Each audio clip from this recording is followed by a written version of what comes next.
La charla, bueno, se llama, a lo mejor habéis visto DSNX porque estaba cacheado una charla y luego la he cambiado, pues me han dicho, esa no la tenía preparada y esta sí. Entonces, si alguien ha venido a ver la de jQuery en Mascript, si lo habéis visto, también aplica porque vamos a ver cosas modernas y yo lo estoy aplicando todo esto sobre jQuery, o sea que encaja perfectamente. El por qué surge esta charla de ponencia de... Ya os vale. Perdón. No, si todavía hay otras que me han dicho que van a venir que todavía no han llegado, o sea que... ¿De dónde sale? Entro en un proyecto totalmente legacy, todo con jQuery, de aquella manera, inestable, difícilmente mantenible, y digo, ¿cómo actualizo esto? Básicamente el proyecto era un poco como esto, que empiezas a construir tu casita y bueno, pues empiezas con muy buenas intenciones, a lo mejor luego se te va un poco de las manos, si quitas la fachada te encuentras cositas que dices, ahí va, de puertas para afuera estaba bien, y te dicen, vale, esta casa, pues como ves está a punto de caerse y de vez en cuando algún trozo de la fachada se nos cae, estabilízala. Dices, hostia. Dices, pues venga, a ver cómo lo hago. No framework, no buenas prácticas, jQuery, tal. Dices, solución, web components, que los voy metiendo poquito a poquito en ciertas partes, totalmente compatible con todo lo de jQuery, compatible con todo lo que hay. No tengo que meter un framework por fuera porque es imposible meterlo en un proyecto así legacy, salvo que lo hagas entero de cero, cosa que no es viable porque está en producción con clientes y hay que mantenerlo, evolucionarlo y actualizarlo mientras está funcionando y que los clientes no lo noten. Entonces dije, pues voy a contar un poco todo lo que he metido, porque además en el proyecto tenemos dos APIs, la legacy más la nueva, el frontend tenemos la versión más legacy, otra que se intentó hacer por alguien que no era frontend, entonces pues hizo cosas.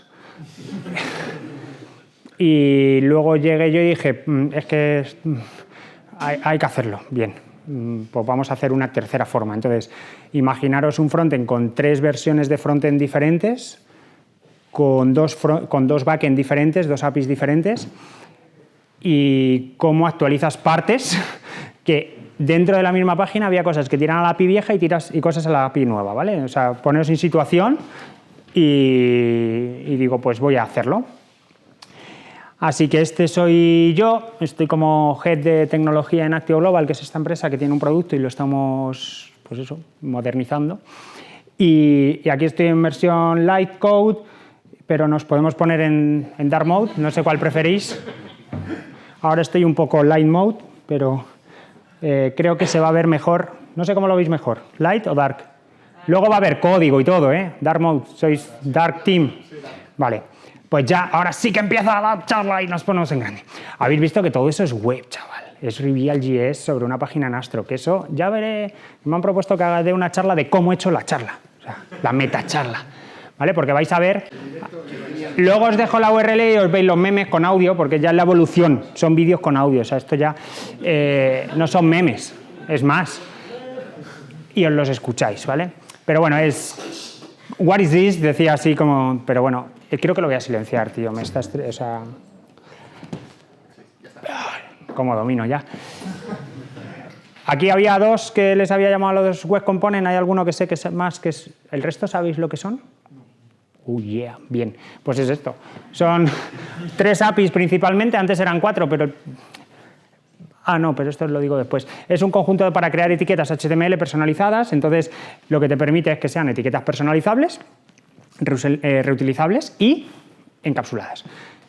¿Veis la etiqueta vídeo? ¿La conocéis? ¿Habéis visto alguna vez inspeccionar y habéis visto que por dentro pones Shadow DOM y empiezas a ver más cosas?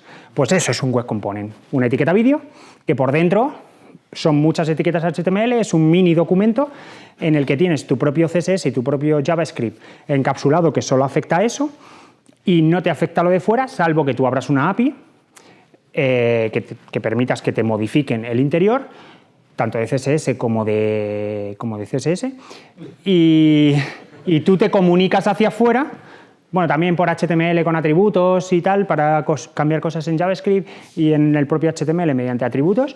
Y luego tú te puedes comunicar hacia afuera con eventos. Entonces, perfecto. Es la solución perfecta para actualizar pequeños trozos de una web legacy. ¿De qué se componen? Aquí es lo que os iba a contar. Son 3 APIs, que antes eran 4, pero nuestro querido Safari dijo, esta no me gusta, y la quitaron. Custom Elements es una API que te permite definir tus propios... Estas son las que iban a venir. ¿Has visto? No habéis llegado a las últimas. No te has perdido nada que no supieras. Hasta aquí te lo sabías. Los Custom Elements, defines nuevas etiquetas porque al final en la web hay PS, divs, vídeo, input, no sé qué, pero dices, se me queda corto, necesito mis cositas. Entonces te creas tu propia etiqueta. Condición, que tenga un guión. Tiene que tener un namespace y otro nombre con un guión. ¿Por qué? Porque si solo permitiéramos un nombre, ¿qué pasa si alguien hace la etiqueta vídeo? Porque la vídeo original, conflicto. Y tú dices, ya, pero las que están, pues no las llamas igual y listo. Ya, pero ¿y si mañana la web dice voy a crear la etiqueta dialog, por ejemplo? Dices, pues entonces dijo, yo soy la web de 3C, yo he creado la web, yo me quedo con las etiquetas cortas de un nombre. El resto os apañáis. Entonces esos son los custom elements. Defines la etiqueta y el navegador, cuando ve esa etiqueta y ve la definición, dice, vale, tengo que aplicar esta clase para saber entender esta etiqueta. Si no encuentra clase, no encuentra la definición, la trata como un div normal, no funcionará lo que vosotros esperabais, pero a nivel, no se os rompe la web. Solamente que se dé un div. Shadow DOM, vuestro propio DOM. El Document Object Model global de la página, pues tienes tu propio documento. Entonces tu CSS aplica a ese documento y ventajas. Podéis usar IDs dentro de un documento y ese componente, aunque lo pongáis 20 veces, son 20 IDs, pero en su propio DOM. Entonces es la leche. Olvidaros del BEM, porque podéis hacer CSS en un documento de 4 o 20 líneas de HTML, no tenéis que complicaros la vida, es que ese CSS solo funciona ahí. Os olvidáis de IDs, de selectores súper complejos, es como si el HTML lo tengo súper dominado, es solo esto. Entonces, súper guay. Luego, además, que me han preguntado por ahí, ¿y el CSS no sé qué, si instancias varias veces el mismo componente? No os preocupéis, existe Constructible Style Sheet. ¿A quién le suenan eso? Es la leche eso. Importas el CSS y están los Constructible Style Sheet, que es un objeto de jQuery, hostia, estoy súper aceptado, chaval, de JavaScript, que lo que hace es que lo convierte como en un objeto de JavaScript, ya lo interpreta por el navegador y luego donde lo utilices directamente le pasas a esa parte del código el código ya pensado por el browser, digámoslo así, ¿vale? Ya interpretado. Entonces, puedes abrir múltiples instancias que no tiene el browser que volver a parsear ese CSS para aplicárselo a ese componente, porque ya lo ha hecho para el primero y ya le aplica el resultado de haberlo parseado. Entonces, compartís código y ya podéis ir haciendo cachitos. Dices, button CSS, lo importas en un ficherito y luego ya ese button CSS lo puedes importar en todos los componentes y te importa siempre el mismo CSS y solo lo importa una vez. Maravilloso. Y además encapsulado, que no te afecta lo de fuera. Y el HTML template, pues básicamente también. ¿Cuántas veces habéis querido renderizar cosas y necesitáis una template? Y en JavaScript pues no hay template. Es un poco precario porque solamente es un HTML que es como si fuera un comentario, no lo interpreta el DOM normal, todo lo que hay dentro de la etiqueta templates, ese cachito de HTML no se interpreta como HTML, entonces no afecta al renderizado de la primera página, pero luego puedes ir a ese HTML y decirle, cógeme ese HTML, clónamelo e inyéctamelo aquí. Entonces ya está hecho el DOM y es súper guay. Entonces con esas tres, os podéis imaginar, creo mi propia etiqueta, tengo el CSS encapsulado y utilizo templates para estamparlas tantas veces como necesite el componente. Solución magnífica, ¿vale? Así que vamos a ver cómo es nuestro primer componente. Ese GIF era buenísimo. ¡El primero! Y iba saltando así. ¿Qué necesitamos? Definir una clase que extienda el HTML element. Es la básica. Siguiente cosa. Nos vamos al final. Definimos el nombre de mi componente con guión, como habéis visto, y que se renderice con esa clase. Buenas, no pasa nada. Siguiente cosa, pues en el constructor... No te caigas. No hay prisa, he dicho que no hay prisa, no corráis. Cogemos la etiqueta, la template que os he dicho, esto es un tag template que está en alguna parte del HTML, lo cojo, lo clono, y lo añado a mi DOM y pongo el modo abierto para que eso, la etiqueta vídeo lo puedes abrir y la puedes ver. Si yo lo pusiera close, es cierro el DOM y nadie desde fuera va a poder ver mi DOM, no va a poder interactuar con él, ni va a cambiarlo, ni nada. Siempre es recomendable open, porque al final es la gracia que los componentes no son estrictos, los vas a querer personalizar, porque no lo vas a querer siempre exactamente igual en todos los lados, o incluso quieres hacer una librería de componentes, pues la das y la gente te la modifica, le da su pequeño toquecito, ¿vale? Más cositas. Aquí está el HTML que hemos definido. Esa es la template que va a ser mi componente. Como veis, tengo un propio estilo que le he puesto el color accent regular, que como habéis visto en toda la web, es un morado, ¿vale? Y si no lo habéis visto, ahí está el morado por algunos lados, pues ese es el accent color, ¿vale? Sobre todo aquí se cambia de color, se ve un poco más. Entonces, ese es el accent color. Voy a utilizar lo mismo, porque estas slides son HTML, que están dentro de mi web, y si cambio el estilo de web, cambian los estilos de la... Esto es maravilloso, ¿vale? Ya os contaré cómo he hecho las slides. Más cosas. Convertir, mapear los atributos a propiedades. ¿Quién sabe las diferencias entre los atributos y las propiedades? Tengo un vídeo en YouTube sobre... lo cuento rápido. Los atributos son HTML, las propiedades son JavaScript. Normalmente van relacionados uno a uno, pero no siempre coincide con el mismo nombre. Otra de las diferencias es que los atributos son strings siempre y las propiedades pueden ser objetos básicos, number, bueno, objetos de JavaScript y number y objetos y JSON y arrays y whatever, ¿vale? Pero ¿qué sucede? Que si yo tengo una propiedad que es un array, en atributo es un string. Pues JSON stringify, ¿vale? Entonces, ¿cómo convierto de atributos a propiedades? JSON parse, JSON stringify para ponerlo como atributo, JSON parse para recibirlo como propiedad. Entonces, con esto hago un bindeo para que tanto si cambio la propiedad como si cambio el atributo esté sincronizado. Y aquí, en este caso, he priorizado el atributo, porque cuando hago un set lo seteo como atributo y cuando hago un get lo cojo del atributo. Entonces, la propiedad name de mi componente realmente es como si hiciera un get attribute del name. Pero si en este caso hubiera un number o tal, aquí en el set yo lo podría transformar, o sea, en el get podría hacer un get attribute y un parse in para devolverlo como number. Podemos hacer esos trucos, ¿vale? Pero que sepáis que por definir una propiedad no se te va a crear un atributo y por definir un atributo no se te va a crear una propiedad. El connected callback, que es cuando lo conectas al DOM, pues se lanza ese evento para que sepa el componente que está en el DOM. Porque tú puedes crear un componente en memoria, puedes hacer un create element, se llama el constructor, pero no se llama el connected callback, porque lo has creado, pero no lo has metido en el DOM, ¿vale? Y bueno, aquí en el render, claro, llamo al render para que cuando se meta en el DOM sea cuando se renderice, no antes. No lo voy a meter el render en el constructor. ¿Para qué quiero renderizar el componente en el constructor si no lo estoy metiendo en el DOM, ¿vale? Y bueno, lo único que hago en el render es coger la etiqueta, la propiedad name y se la pongo al text content del span, ¿vale? O sea, chorradísima. Punto importante, hay una API que es el Observe Attribute que lo que hace es que se queda observando los atributos para saber cuándo cambian y se dispara ese evento. Entonces, de esta manera yo le digo, bueno, aquí le estoy diciendo qué atributos quiero observar. No todos, solamente el name. Cuando me cambies el name, me llamas al Attribute Change Callback. Aquí no he hecho más, simplemente llamo al render porque no hay que hacer nada, pero aquí podéis hacer tus movidas, ¿vale? Hay de saber si es un atributo o el otro, actualizar una cosa o la otra, yo qué sé, lo que queréis. Entonces, ¿cómo se usa? Ya habéis visto, ya es fácil hacer un componente, ¿no? No lo habéis visto. Y esto es API a pelo. Luego hay hasta librerías que te lo facilitan más. ¿Cómo se usa? Lo importas como JavaScript, pones la etiqueta que tú has dicho y le pones el atributo que tú has dicho, ¿y cómo se ve? Así, en el morado que os he dicho que era el accent color y el hello world. Y si fuera mi ordenador, y no sé ni... inspeccionar... Hostia, tú...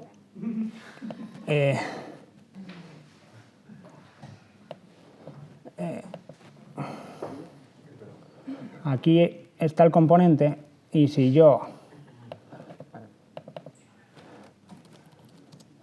pongo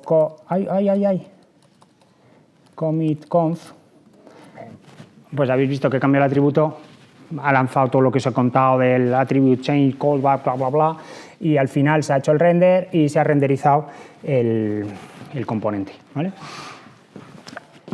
El ciclo de la vida del componente, esta la canción la conocéis, El Rey León, ¿quién no ha visto El Rey León?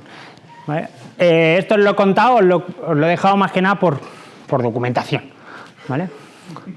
Lo que os he dicho, eso era fácil a pelo. Bueno, no es fácil, realmente es bastante tedioso.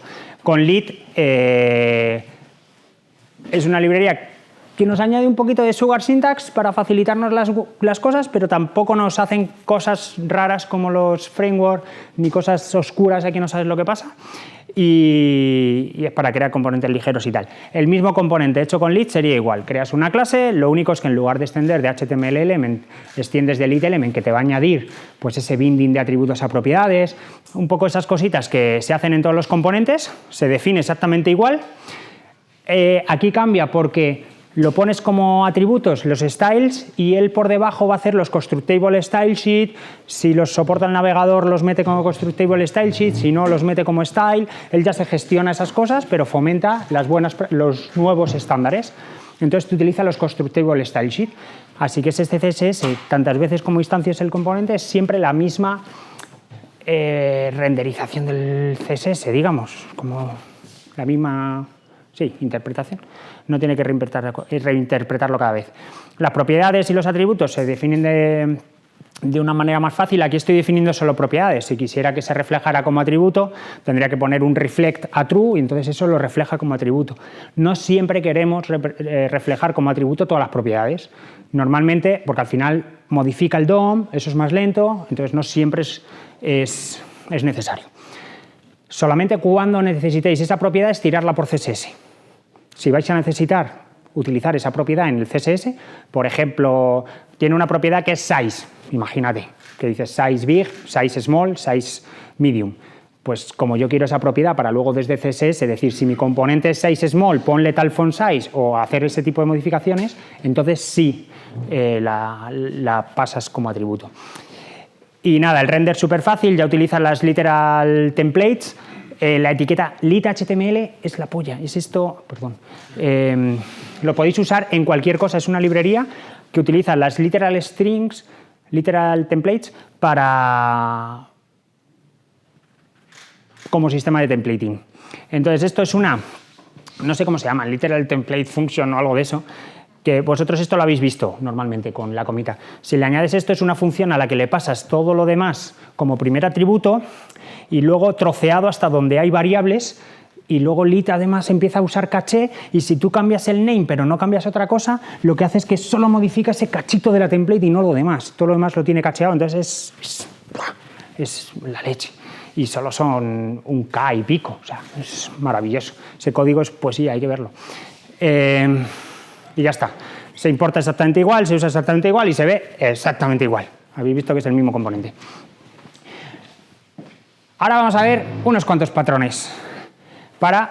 Ya habéis visto cómo hacer un componente, vale, pues ahora ya tengo uno, lo meto en la web. Y ahora cómo empiezo a hacer crecer esa bola de nieve.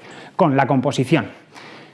Entonces, bueno, la definición de la Wikipedia o lo que sea. ¿Vale?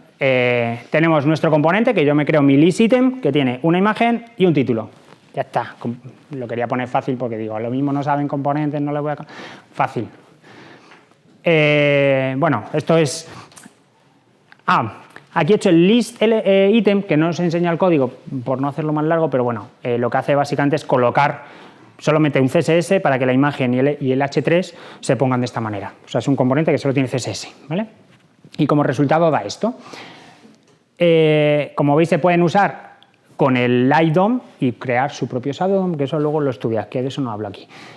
Y lo que haces es colocas los componentes, tu HTML como tú quieras. Lo usas como layout, el componente en este caso. Luego le puedes añadir funcionalidad y lo que tú quieras. Entonces, eso es con composición. Yo a base de...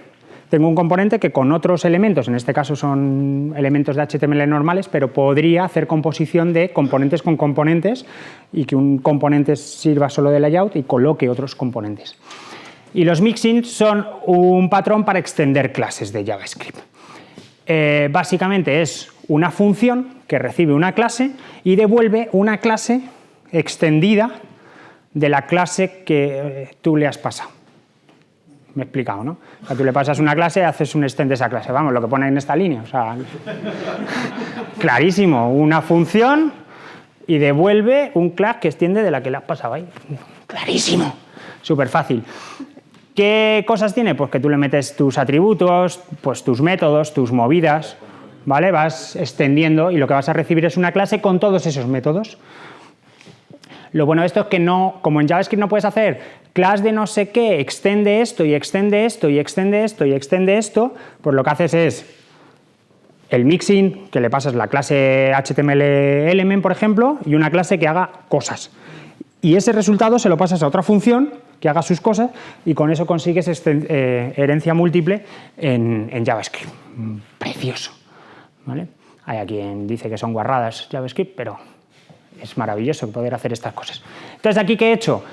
Extender de lit element, como hemos visto, que el lit element a su vez extiende de HTML element, ya ves aquí la herencia que estamos montando, y le digo que esto quiera extender del list element with picture, que es el que he definido aquí, ¿vale? Este es el mixing list element with picture, que lo veis aquí. Entonces lo que voy a hacer es a ese elemento de lit le voy a meter todas estas propiedades y todas estas cosas. ¿Para qué? Luego lo vais a ver. Lo único interesante es este ítem, que lo que voy a hacer es lo que es el HTML que os he enseñado al principio. Y voy a hacer una composición porque voy a hacer una lista de múltiples ítems. Entonces para eso hago un mixing. Todos los métodos que hay es porque en todos los elementos que manejen datos, acordaros que tenéis que gestionar el loading, pues si está cargando datos del remoto, pues por darle feedback al usuario. El error, porque es muy bonito, siempre funcionan nuestros APIs hasta que dejan de funcionar y de repente el componente se queda en loading o explota y tal. Entonces, pues no está de más decirle, oye, ha habido un error, no te he podido cargar. El resultado con datos, obviamente, para eso hemos hecho el componente, y, que normalmente la gente se lo olvida, el estado vacío. Porque tú siempre que haces un componente recibes datos, pero ¿qué pasa si recibes un array vacío? De repente se queda vacío. Entonces, pues por lo menos decirle, oye, no hay datos o no hay resultados. Pues está bien. Entonces, esos son los 4 estados que tenéis que tener en cuenta. Y eso es lo que he implementado la lista, para que así ya lo tengo hecho. Y puedo extender de cualquier elemento. Entonces, le paso un array de elementos. En el constructor lo instancia vacío. En el render llamo a la función, he terminado, he completado, porque como me están pasando el array por atributos, no estoy, pues ya llamo al estado complete del elemento y hay, hola chaval, he tocado un botón que no era. Hola. Hola chaval. Gracias tú. Es que pasa aquí, es que son para abajo. Ah, no, es que estaba aquí, composición. Sí, esto el manejo de datos va después. Mixing. Creo que iba por aquí, sí. Y el resultado es este. Es mi mismo componente de imagen tal al que le he pasado un array de artistas con su foto y se ha renderizado, ¿vale? Entonces ya he utilizado la composición y el mixing. Siguiente paso, un controlador. Quiero que esos datos vengan de fuera. Entonces, el concepto controlador os lo enseño ahora con un reloj porque es más fácil de entender y luego lo complico con datos, porque ya maneja los estados de tal. Entonces, ¿qué es un controlador en Lead? Es una clase a la cual tú le pasas un host, sobre qué elemento de HTML, sobre qué web component quieres aplicar ese controlador, que aquí se lo estás pasando, quiero que aplique este host con este timeout de 1 segundo. Entonces, añade el host, le añade el controller, que es este propia clase dis. En el momento del host connected, lo que hace es que le dice, oye, host, te requiero que te actualices. Entonces, el componente no hace nada por sí solo, sino que yo he cambiado internamente mis datos, avisa al host, no es que esté arriba, es que es como una especie de mixing, es algo así raro. Entonces, le notifico al host sobre el que está aplicándose ese controlador para que se actualice. Ah, bueno, y esto lo hace en un timeout, en un interval. Vamos a hacer un reloj, que cada segundo cambie los segundos, o sea, no es más complicado eso. Entonces, aquí calculo la fecha y le digo, oye, cada segundo le digo a mi host que se actualice. ¿Cómo se utiliza? Importo el controlador y cojo en el elemento tal y le digo, oye, mi clock es un new clock controller de dis, que soy yo mismo, mi componente yo mismo, soy el host, y que se actualice cada 100 milisegundos, no cada segundo. Y en el return lo que hago es que le digo que formatee, esto es una API de JavaScript normal, no es librería ni nada, que formatee el valor que me da mi controlador. Y el resultado lo tenéis aquí abajo. Bueno, esta es como lo quiero formatear y aquí tenéis el controlador.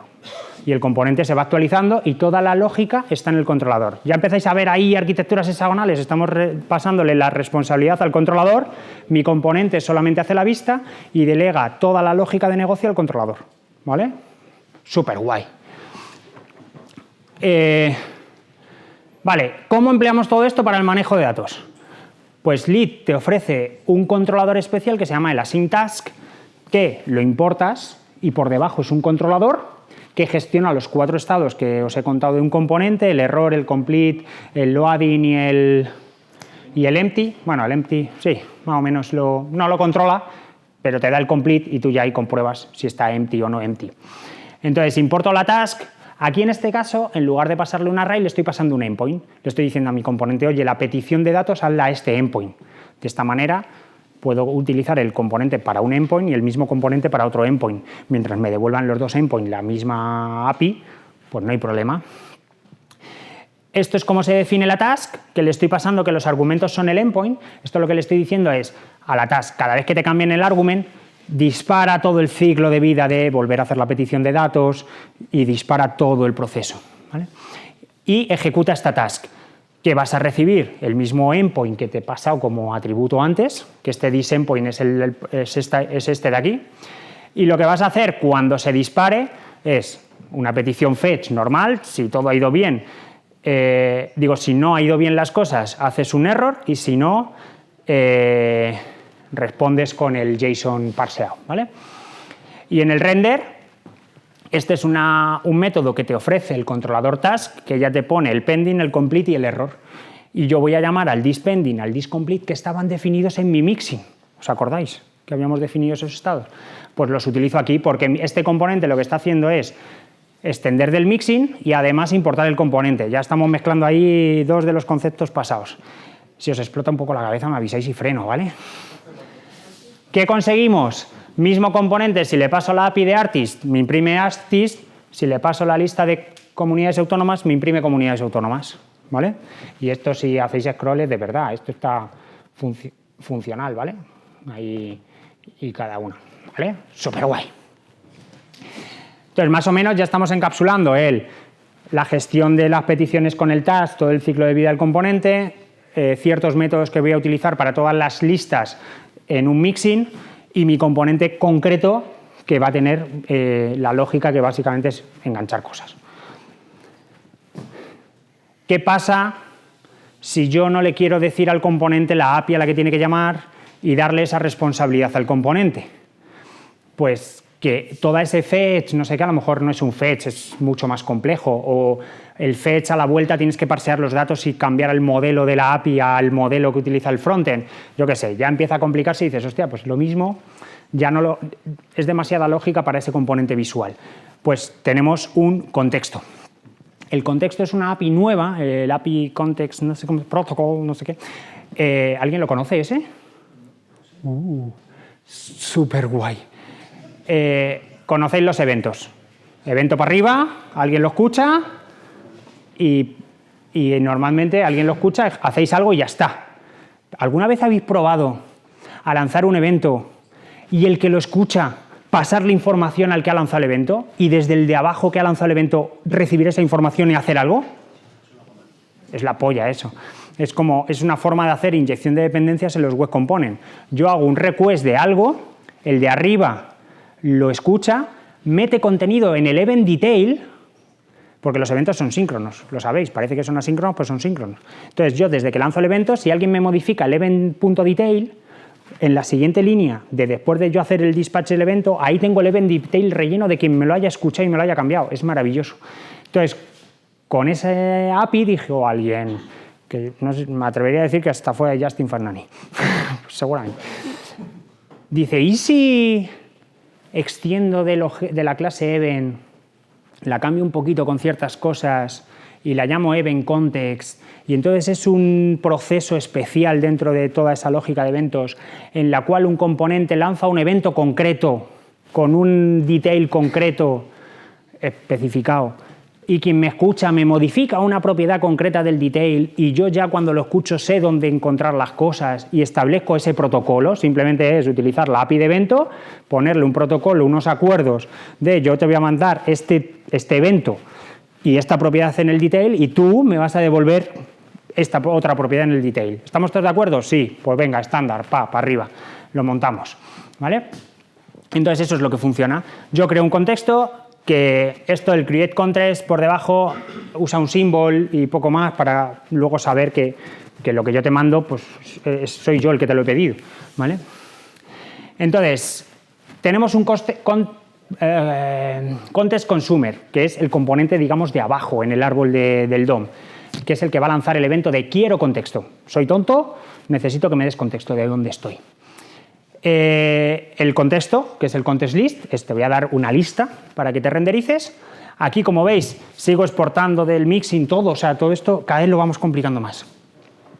Creo el nuevo contexto que igual le paso el host sobre el que estoy aplicando el contexto, le estoy diciendo qué contexto es, quiero suscribirme, por lo tanto, si el contexto cambia, me vuelve a llamar a mi función callback para yo saber que el contexto ha cambiado y cuando me llega la callback, que es el valor, que yo he creado un factory, toma otro patrón ahí, a tope, le digo, oye, créame este task factory lo que hace es que el controlador task lo crea con el endpoint que yo le he dicho, o sea, se me fue la olla mucho aquí, ¿vale? Entonces, cada vez que cambia el contexto se vuelve a ejecutar este callback, por lo tanto, se vuelve a hacer un nuevo task factory y aquí en task voy a tener el controlador ya creado con mi pending, con mi todo esto. Y lo que hago en el render es lo mismo. Si tengo una task ya, si no, no hago nada, porque es que todavía no me ha llegado el contexto, me tengo que quedar en modo vacío, no tengo datos, no sé qué está pasando, no tengo contexto. Y cuando tenga la task, lo que digo es renderízate ahora mismo, ¿vale? ¿Y cómo se provee el contexto? ¿Quién me lo da? Un componente padre por encima. Igual, importo de task, porque es el contexto que le voy a dar ese task factory. El contexto en sí, que es el nombre que es parte del contrato, de tú me pides un contexto, pues que sepamos quién pide y quién recibe. Y el context provider creo que no lo he marcado, pero bueno, es el proveedor, que es el que hace el listener de ese evento concreto, el que setea las propiedades y tal. Y aquí simplemente le tengo que decir mi propiedad privada context, puede ser pública, lo que queráis, y hace un new context provider. Esto lo que va a hacer es el add event listener, etc. Y le voy a decir, aplícalo en este host. Entonces, sobre ese host va a hacer un this.addEventListener del evento que hemos acordado que nos vamos a comunicar con ese evento y va a comprobar que, porque este componente a lo mejor tiene muchos hijos por debajo que requieren contextos.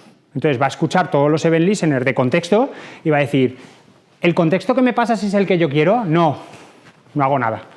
¿El contexto que me pasas es? Sí, que voy, que entro, ¿vale? Entonces, el contexto por defecto, el texto que le va a mandar es no implementado. La task, bueno, es que este es como, bueno, sí, este es el de por defecto, de no implemento nada, para que veáis qué pasa si no recibe contexto el componente. Entonces, la task simplemente va a lanzar un error, porque luego puedo tener esto como abstract class, de la que todos los contextos proveedores de lista tienen que implementar esta clase. Y si no lo implementa, pues salen errores, ¿vale? Y el task factory, que va a hacer un new task totalmente vacío, porque es, coño, el proveedor de contexto que implemente mi interfaz, llamémoslo así, va a implementar todos estos métodos que yo le he dejado preparado. Y por último, bueno, el constructor, que le hago el set value. Al hacer el set value es cuando respondo al componente que me ha hecho el request.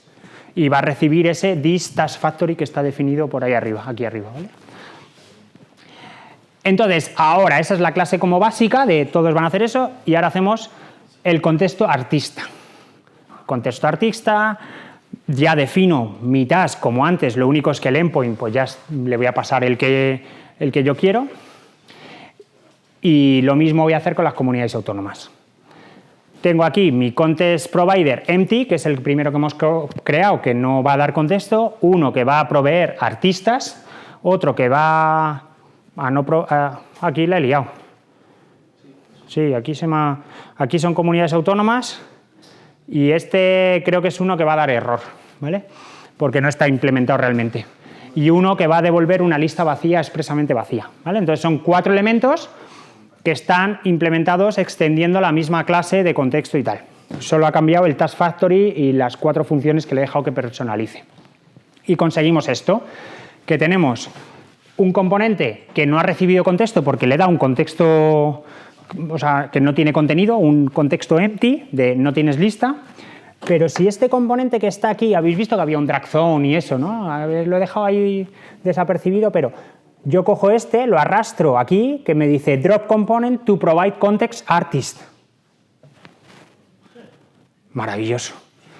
Si ahora cojo este componente y lo lanzo a este que pone que no está implementado el contexto, que es la clase abstracta sin implementación, me muestra el estado error. Y si lo paso ese mismo componente a comunidades autónomas, me carga las comunidades autónomas. Mola mogollón.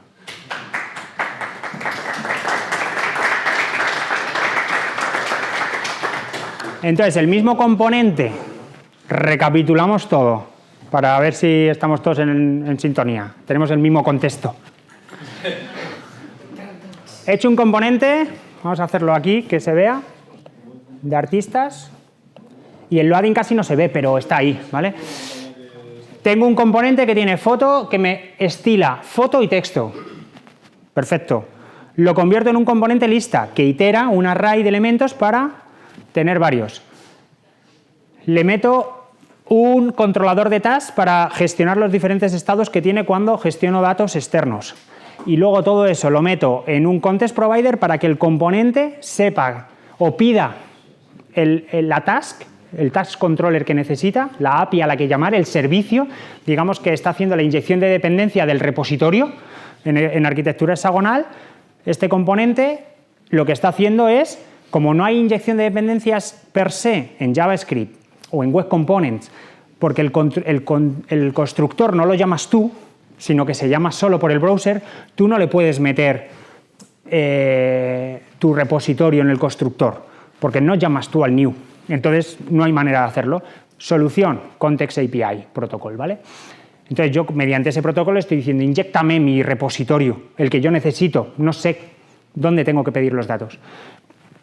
Y eso cierra el círculo, tengo inyección de dependencias, tengo delegación de responsabilidades, composición, todo muy separado, y cuando necesite cambiar algo, pues solamente cambio lo que, pues si es vista, cambio, que ya no quiero el título en negrita, me voy al componente list item, le quito la negrita, no toco nada más en mi código. Que necesito parsear los datos que me llegan, Task Factory, modifico el parseo de la task, no toco nada, ¿vale? Mientras que respete la API de que el componente va a recibir una lista con imagen y con título. Si cambia ahí, pues claro, te va a tocar cambiar mucho. Si cambias el modelo, pues estás jodido, te toca cambiar. O sea, has roto el contrato que había de comunicación, ¿vale? Y luego ya, por meter cosas guays, las signals, que todo el mundo las conocerá de Priat y estas cosas, y luego las metió Angular. 5 minutos, me sobra, esto es lo último ya. Entonces, las signal, ¿qué son? Esto ya es un estándar, ya que se está definiendo en la V3C, está en el estadio 1 de los 4. Si no sabéis cómo va lo del TC39 y eso, os lo miráis, pero está en el 1 y llega hasta el 4, y luego cuando llega al 4 ya se convierte en estándar de verdad. O sea, que le queda un poco, pero ya se puede probar en modo experimental. Te importas la signal y le das un valor numérico, en este caso un counter. Esto es como está montado, que es también una librería que te ayuda a gestionar la signal con lead.